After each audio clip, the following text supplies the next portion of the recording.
అందరికీ నమస్తే. నా పేరు శ్రీకాంత్. ఫస్ట్ టైం మీరు మన ఛానల్ చూస్తుంటే సబ్స్క్రైబ్ చేస్తారని మనస్ఫూర్తిగా కోరుకుంటున్నాను. ఇక విషయంలోకి వెళ్తే మీ అందరూ తెలుసు, తెలుగుదేశం పార్టీకి అత్యంత ప్రతిష్టాత్మకమైనది మహానాడు. ఇంతకుముందు అయితే పెద్ద ఎత్తున ఒక జిల్లాలో ఒక చోట ఏర్పాటు చేసి పెద్ద ఎత్తున వాహనాల్లో అందరూ కూడా వెళ్ళి ఒక పండుగ వాతావరణంగా జరుపుకునేవాళ్ళు ఈ మహానాడిని. అయితే ఈ మధ్య మోదీ గారు ఇచ్చినటువంటి, అంటే దేశ ప్రధాని గారు ఇచ్చినటువంటి పిలుపుని ఆధారంగా వర్చువల్ మహానాడు నిర్వహించుకోవాలని చెప్పేసి నిర్ణయం తీసుకోవటం, దాదాపుగా రాష్ట్ర వ్యాప్తంగా 1863 స్క్రీన్స్ మీద మహానాడుకు సంబంధించినటువంటి కార్యక్రమాన్ని నిర్వహించి ఒక నూతన ట్రాక్ రికార్డ్ని సొంతం చేసుకున్నారు. అయితే ఇందులో కొంతమంది కార్యకర్తలు తమ జరిగినటువంటి అన్యాయాలు, కష్ట నష్టాల గురించి, అలాగే పార్టీ తమకు ఇచ్చినటువంటి ప్రయారిటీ గురించి, ఈ విధంగా అనేకమైనటువంటి అజెండాల మీద వాళ్ళు బిల్లులు పాస్ చేసుకొని, ఒక ఎజెండాని పాస్ చేసుకొని దాని మీద మాట్లాడారు. అయితే కోటంరెడ్డి శ్రీధర్ రెడ్డి గారు మాత్రమే కొంత డిఫరెంట్ స్టైల్గా మాట్లాడారు. ఈనాడు ఈ మహానాడు వేదిక సాక్షిగా రాష్ట్రంలో ఉండే శాసనసభ్యులందరికీ పిలుపునిస్తూ ఉన్నా. నా మాటలు కొంతమందిని బాధ పెట్టొచ్చు, దాన్ని నేనేం చేయలేను. నా మనసులో ఏముంటే అదే మాట్లాడతా. నా కుట్రలు తెలియవు, కుతంత్రాలు తెలియవు. తెలిసిందల్లా నేను నమ్ముకున్నటువంటి నాయకుడు బాగుండాలా, నా పరిధిలో నాయకుడు నష్టం జరగకూడదని. మీ శాసనసభ్యులు చెప్పేది ఏంటంటే, మనం అందరం ఎమ్మెల్యేలు అయ్యామంటే దానికి కారణం రెండు. ఒకటి, చంద్రబాబు నాయుడు గారు, లోకేష్ గారు మనకి బీఫారం ఇస్తే నియోజకవర్గంలో పార్టీ జెండా మోసే కార్యకర్తలు మనల్ని భుజాల మీద పెట్టుకుని మోస్తే ప్రజలు బాబు గారి నాయకత్వం కావాలని కోరుకుంటే మన ఎమ్మెల్యేలు అయ్యాం. మనం కూడా కష్టపడ్డాం, లేదని నేను చెప్పటంలే. కానీ ఎమ్మెల్యేలు అయినంత మాత్రాన మనం దైవం సంబూత్రం కాదు. ఆ భగవంతుడు చంద్రబాబు నాయుడు గారు, నారా లోకేష్ గారు అవకాశం ఇచ్చారు. జీవితకాలం మన ఎమ్మెల్యేలుగా ఉండాలా అన్న తపన ఉండాలా. ఆ తపన ఉండాలంటే నేను చెప్పేది ఒకటే, పార్టీ సుప్రీం, మన అధినేత మాట వేదవాక్కు, యువనేత మాట వేదవాక్కు, ప్రజలకే జవాబుదారీగా ఉండాలా. అన్నిటికీ మించి ఆ కార్యకర్తల్ని కుటుంబ సభ్యుల్లా చూడాలా. మన కోసం కష్టం చేసిన కార్యకర్తలు, జెండా మోసిన కార్యకర్తలు, వీధిలో దిగిన కార్యకర్తలు మనలో చాలా మందిని, నేను ఎలక్షన్లో 16 నెలల ముందు తెలుగుదేశం పార్టీలోకి వచ్చా. చాలా మంది నెల రోజుల ముందు వచ్చారు, ఇంకొంతమంది ఎలక్షన్లు అయిన తర్వాత వచ్చారు. కానీ మనకు బాబు గారు టికెట్ ఇస్తే ఆ యొక్క క్షేత్రస్థాయిలో ఉన్నటువంటి కార్యకర్తలు మనల్ని గుండెల్లో పెట్టుకుని భుజాలు ఎక్కించుకుని గెలిపించారు. మరి రుణం తీసుకోవాల్సిన అవసరం లేదా? అవకాశం మనకు వచ్చింది, రాబోతుంది. స్థానిక ఎన్నికలు, కార్యకర్తల్ని నాయకుల్ని చేసే ఎన్నికలు. నేను చంద్రబాబు నాయుడు గారికి, నారా లోకేష్ గారికి నా మనసులో మాట చెప్తున్నా. అన్నా, మనం అధికారంలోకి వచ్చిన తర్వాత మనకు అడిగి చాలా మంది వస్తారు. కానీ స్థానిక ఎన్నికల్లో మనం కష్టపడితే 100కు 100 గెలిచే అవకాశం ఉంది. కాబట్టి స్థానిక ఎన్నికల్లో మొదటి నుంచి తెలుగుదేశం పార్టీ జెండా ఎవరైతే మోస్తున్నారో, కష్టం ఎవరైతే చేస్తున్నారో, కేసులు ఎవరైతే పెట్టించుకున్నారో, పార్టీ అధికారంలోకి వస్తుందా రాదా అని తెలియకున్నా కూడా తెగించి పోరాడారో, స్థానిక ఎన్నికల్లో మీరు సర్వేలు చేసి వారికే టిక్కెట్లు ఇవ్వండి. ఒక ఎమ్మెల్యేగా కోరుతూ ఉన్నా, మీరు ఎవరికైతే కష్టం చేసే కార్యకర్తలకు ఇస్తారో వారిని మా భుజాల మీద పెట్టుకుని గెలిపించే బాధ్యత మేము తీసుకుంటాం. మరీ ముఖ్యంగా నెల్లూరు రూరల్ నుంచి నేనే ప్రారంభిస్తూ ఉన్నా. నెల్లూరు రూరల్లో నా జోక్యం ఎక్కడా ఉండదు. పార్టీ నిర్ణయించండి, పార్టీ కోసం కష్టం చేసేవాళ్ళని పెట్టండి. అధికారం వచ్చిందో వచ్చేవాళ్ళు వస్తూ ఉంటారు, పోతూ ఉంటారు. కానీ ఎమ్మెల్యేలుగా పోటీ చేసేవాళ్ళు, ఎంపీలుగా చేసేవాళ్ళు వస్తూ ఉంటారు, పోతూ ఉంటారనా. కొంతమంది మీతో గట్టిగా ఉంటారు. కానీ ఆ కింద కూర్చున్న, ఆ జెండా మోసిన కార్యకర్తలు, ఈరోజు మీరు వర్చువల్ మహానాడు పెడితే ఆ యొక్క ప్రాంతాల్లో ఒక పండుగ వాతావరణంలో సాగుతూ ఉంటే అక్కడ కూర్చుని ఏదైతే మీరు చెప్పే మాటలకి, నిన్న లోకేష్ గారు ఉపన్యాసంకి హోరెత్తారు, బాబు గారు మాట చెప్పారు, దానికి హోరెత్తారు.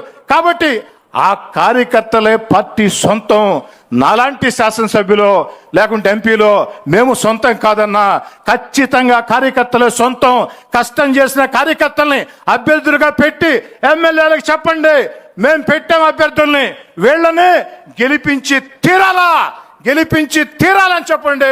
అప్పుడు నిజమైనటువంటి కార్యకర్తలకి న్యాయం జరుగుతుందని కోరుకుంటూ భవిష్యత్తులో ఆయన మాట్లాడుతున్నప్పుడు పాపం లోకేష్ గారికి కూడా కొంచెం ఇబ్బందికరమైన పరిస్థితి. ఎందుకంటే కార్యకర్తలు ఇప్పటిదాకా పార్టీ కోసం పనిచేశారు.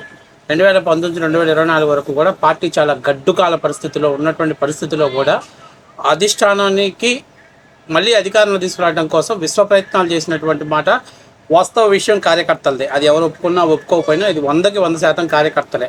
నాయకులు చాలా పెద్ద మొత్తంలో సైలెంట్ అయినప్పటికీ కూడా కార్యకర్తలే పార్టీ జెండాని భుజస్కంధాల మీద వేసుకొని పోరాడిన సందర్భాలు ఉన్నాయి.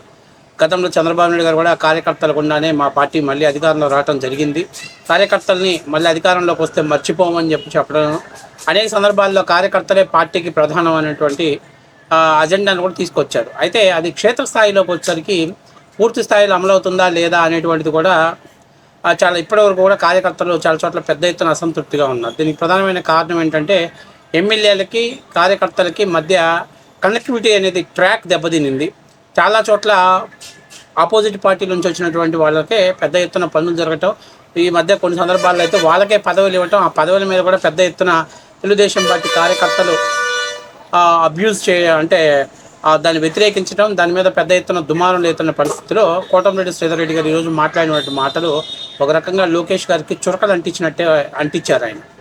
లోకేష్ గారు కూడా ఏం చెప్పలేని సమాధానంలో ఆయన కూడా నవ్వుతూ స్టేజ్ మీద అలా ఉండిపోయారు. ఒక రకంగా తెలుగుదేశం పార్టీ మీద ఉన్నటువంటి వ్యతిరేకత, కార్యకర్తల మనసులో ఉన్నటువంటి భావాన్ని మాత్రం ఆయన ఖచ్చితంగా సూటిగా సుత్తి లేకుండా మాట్లాడాడు.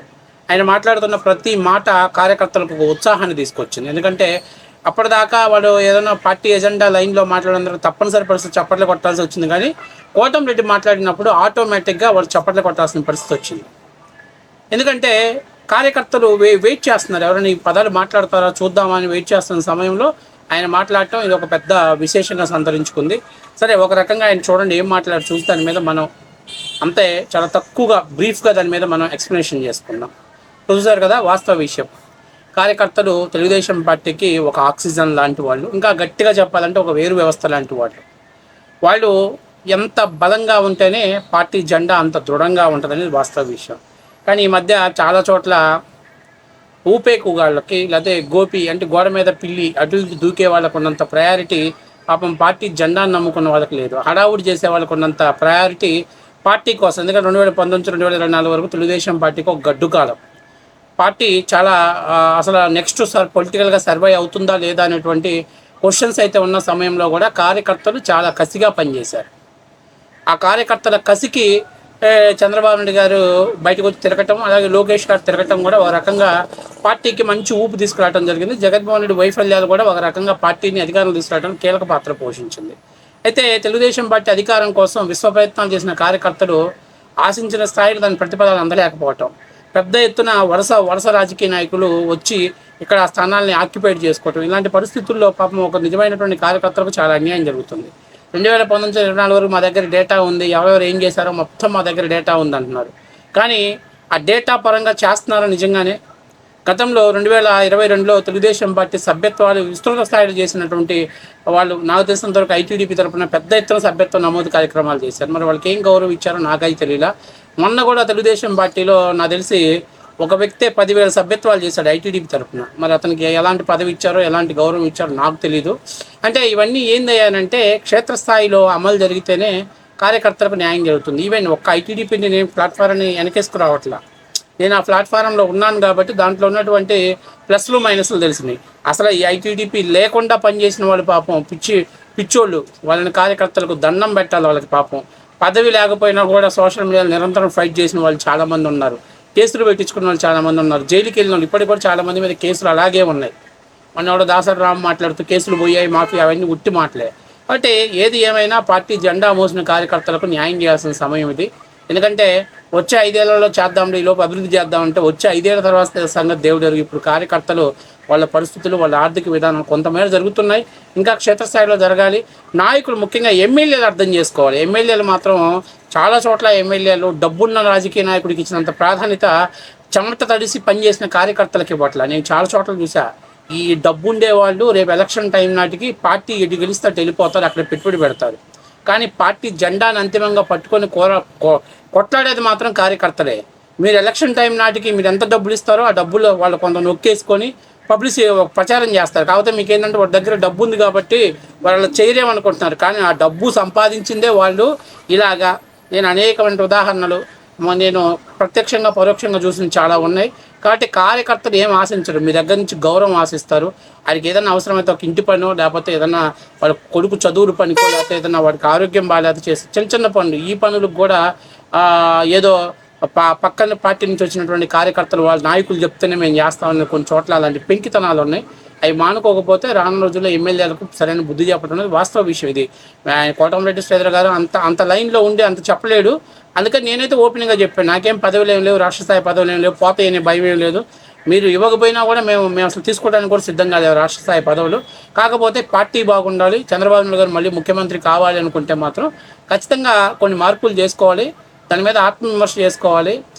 ఎంత మేర సభ్యత్వాలు జరిగాయి, ఎంతమంది సభ్యత్వాలు అధికారంలో ఉన్నాక చేసే సభ్యత్వాలు కాదు, అధికారం లేనప్పుడు చేసిన సభ్యత్వాలు దృష్టిలో పెట్టుకోవాలి. ఆ రోజు వర్క్ చేసినటువంటి వాళ్ళ పిల్లల్ని ఏమైనా ఐటీడీపీ కావచ్చు, నాన్ ఐటీడీపీ కావచ్చు, ఎవరైతే యాక్టివ్గా ఉన్నారో, ఎవరైతే సోషల్ మీడియా పరంగా యాక్టివ్గా ఉన్నారో, ఎవరైతే గ్రౌండ్ లెవెల్ వర్క్ పరంగా చేస్తారో మీ దగ్గర ఉన్న డేటా ప్రకారం న్యాయం చేస్తే బాగుంటుంది. కానీ ఎవరో రికమెండేషన్ చేశారో నాకు తెలిసి ఐటీడీపీలో డైరెక్టర్ పోస్టులు ఒక 8 మందికి ఇచ్చారు. మొత్తం రాష్ట్ర వ్యాప్తంగా ఒక డిజిటల్ సైన్యంలో మరి అంత పెద్ద డేటా ఉంది మా దగ్గర అని ఒక